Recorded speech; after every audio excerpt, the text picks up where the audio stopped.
ఏమైంది? అక్కడే ప్రశాంతంగా ఉండొచ్చు కదా, ఎందుకు దిగినవు కిందికి? మీ మమ్మీ వాళ్ళు వస్తే ఎంత కంగారు పడతారు. చిన్న పిల్లలు ఇవి.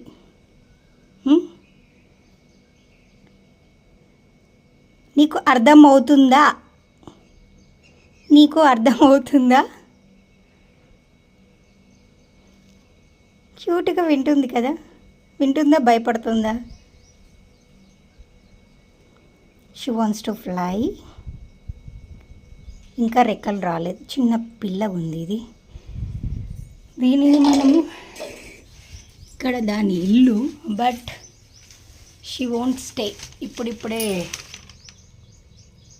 దానికి రెక్కలు వచ్చినాయి కాబట్టి ఎగురుతా పోతా ఉంది. Be safe dude, bye, will meet in the evening, okay.